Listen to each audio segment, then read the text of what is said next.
Syrian army continue to chase foreign-backed terrorists in many areas across the country, killing numbers of them, wounding others and destroying their vehicles and ammunitions. Nasrallah says the Saudi regime and intelligence agencies are responsible for sending the ISIS terrorists into Syria and Iraq.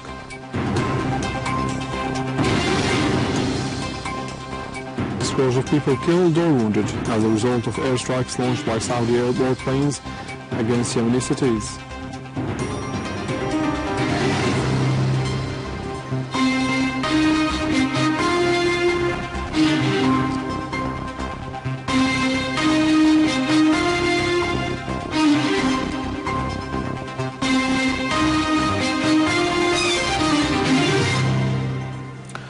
Good afternoon, this is news in English from the Syrian Arab television in Damascus. Syria's permanent representative at the United Nations, Dr. Jaafari, affirmed that Syria has a unique fabric from all spectrums who live together on the basis of fraternity and peaceful coexistence. During the UN Security Council session on the protection of minorities' rights, Dr. Jaafari affirmed that conspiracy against Syria aims to change this unique fabric into conflicting minorities and ethnic divisions in service of the Zionist project in the region.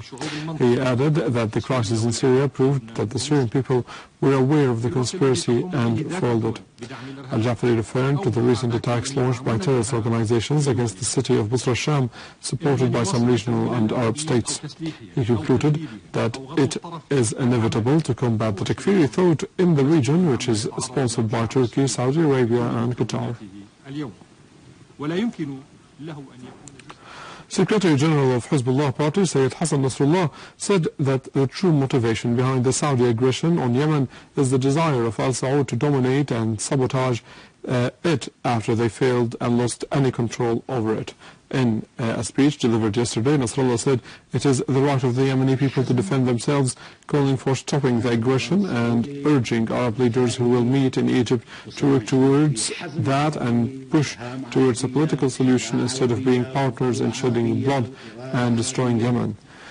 Nasrallah said that the Saudi regime and intelligence agencies are responsible for sending the ISIS terrorists into Syria and Iraq, funding and arming these terrorists and to destroy the two states in the two countries, adding that the Saudis are also working to prevent the political solution in Syria.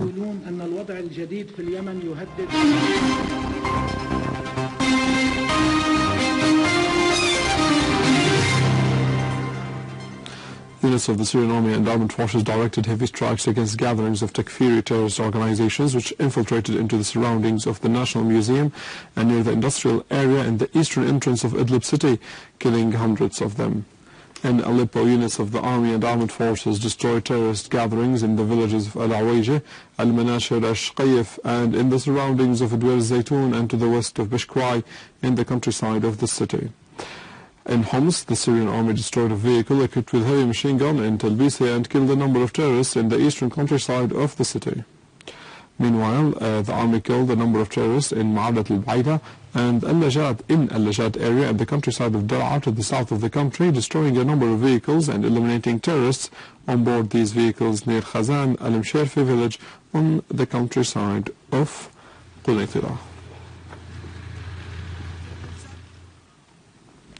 In related context and in the northern and the eastern countryside of Homs in central Syria, Syrian army units targeted terrorist gatherings, killing scores of terrorists and destroying their weapons. An army unit also foiled an attempt made by terrorists to infiltrate into Jim al-Jarrah, killing and wounding a number of them. In Sweida, a countryside, about 20 terrorists were killed in an ambush near Tel al-Khalidiyya. A vehicle for terrorists was also destroyed.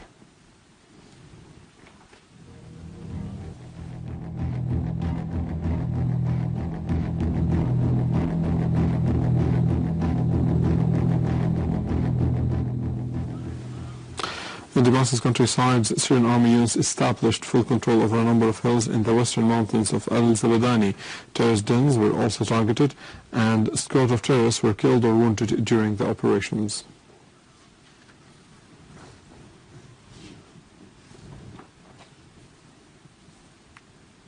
Moving to Iraq, sources in the Iraqi police have stressed that the citizens wounded through an explosive device near Baghdad were targeted in a suicide attack. In Al-Anbar, security forces confronted a terrorist attack by ISIS east of Al-Ramadi, while the military operations leadership has announced the killing and wounding of about 22 ISIS terrorists, noting that the Iraqi army continues its military operations in Tikrit, which has become empty since the beginning of the operations. The Yemeni army has shot down a plane in Beni Zaid area to the north of Sana'a, the capital. In the meantime, Al-Saud regime continues its air aggression over Yemen, where its planes shelled new positions. Yemeni sources said that the raids included the Yemeni armies and Nasrallah oppositions, as well as residential neighborhoods in Sana'a, Arhab, Sa'da, Ma'rib and Al-Hadida. The raids also targeted the houses of senior officials, including the houses of former President Ali Abdullah Saleh and his relatives, and the presidential palace, which led to the martyrdom of about 20 civilians and the injury of several others. The artillery of the Saudi army also shelled mountains and hills in Sa'da area to the north of Yemen, while the air defense shot down a Saudi reconnaissance drone. Meanwhile, the Yemeni army forces clashed with armed men belonging to the resigned President Abd Rabbi Mansour Hadi in Adan and Abyan, making an advance towards Al-Ain and Bihin towns.